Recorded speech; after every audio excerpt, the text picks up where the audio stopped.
قرآن مجید سے پہلی کتابوں میں حضور اور صحابہ کرام کا تذکرہ۔ عطا بن پیار کہتے ہیں کہ میں حضرت عبداللہ بن عمرو بن العاص سے ملا تو میں نے ان سے کہا مجھے حضور کی وہ صفات بتائیے جو تورات میں آئی ہیں۔ انہوں نے فرمایا بالکل ٹھیک، خدا کی قسم تورات میں بھی آپ کی وہی صفات بیان ہوئی ہیں جو قرآن مجید میں ہیں۔ چنانچہ تورات میں ہے اے نبی ہم نے آپ کو گواہ بشارت دینے والا، ڈرانے والا اور امیوں کی حفاظت کرنے والا بنا کر بھیجا ہے۔ آپ میرے بندے اور میرے رسول ہیں، میں نے آپ کا نام متوکل رکھا ہے۔ نہ آپ سخت گو ہیں، نہ سخت دل، نہ بازاروں میں شور مچانے والے ہیں، اور آپ برے کا بدلہ برے سے نہیں دیتے بلکہ آپ عفو درگزر سے کام لیتے ہیں۔ اور اللہ تعالیٰ آپ کو اس وقت دنیا سے اٹھائیں گے جب لوگ لا الہ الا اللہ کہہ کرتے تھے دین کو سیدھا کر لیں گے۔ ان کے ذریعے اللہ تعالیٰ ان کی آنکھوں کو، بہرے کانوں کو اور پڑھنے پڑے ہوئے دلوں کو کھول دے گا۔ حضرت وہب بن منبہ بیان فرماتا ہے ان کا اللہ تعالیٰ نے زبور میں حضرت داؤد کو یہ وحی فرمائی اے داؤد تمہارے بعد عنقریب ایک نبی آئے گا جن کا نام احمد اور محمد ہوگا، وہ باندے اور سردار ہوں گے، میں ان سے کبھی ناراض نہیں ہوں گا اور نہ ہی وہ مجھے کبھی ناراض کریں گے، اور میں نے ان کی اگلی پچھلی تمام لغزشیں کرنے سے پہلے ہی معاف کر دی ہیں، اور ان کی امت میری رحمت سے نواز دی ہوئی ہوگی۔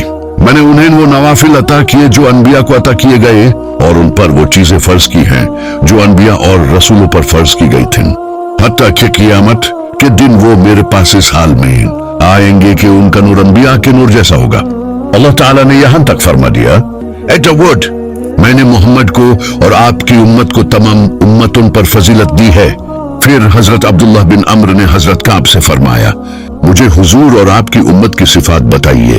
انہوں نے فرمایا میں اللہ تعالیٰ کی کتاب تورات میں ان کی یہ صفات پاتا ہوں کہ احمد اور ان کی امت اللہ کی خوب تعریف کرنے والی ہوگی، اچھے برے ہر حال میں الحمدللہ کہیں گے، اور چڑھائی پر چڑھتے ہوئے اللہ اکبر کہیں گے، اور نیچائی پر اترتے ہوئے سبحان اللہ کہیں گے۔ ان کی اذان آسمانی فضا میں گونجے گی، وہ نماز میں اپنے رب سے اتنی دھیمی آواز سے ہم کلام ہوں گے جیسے چٹان پر شہد کی مکھی کی بھی نہات ہوتی ہے، اور فرشتوں کی صفوں کی طرح ان کی نماز میں صفائیں ہوں گی، اور جب وہ اللہ کے راستے میں جہاد کے لیے چیلنج تو مضبوط نزل کر فرشتوں کے آگے اور پیچھائی ہوں گے، اور جب وہ اللہ کے راستے میں صف بنا کر کھڑے ہوں گے تو اللہ تعالیٰ ان پر اس طرح سے کیے ہوں گے۔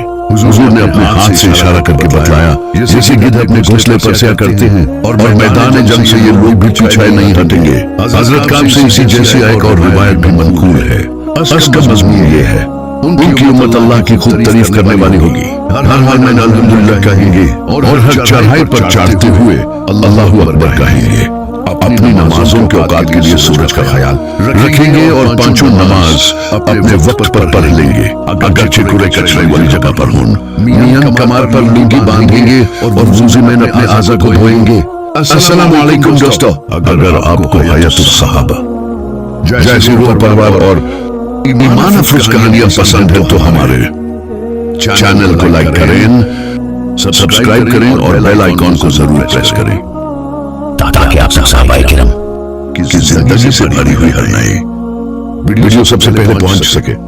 اپنی زندگی کو دین کی روشنی سے روشن کرنے کے لیے ہمارے چینل کے ساتھ ضرور یو رین۔ اللہ حافظ۔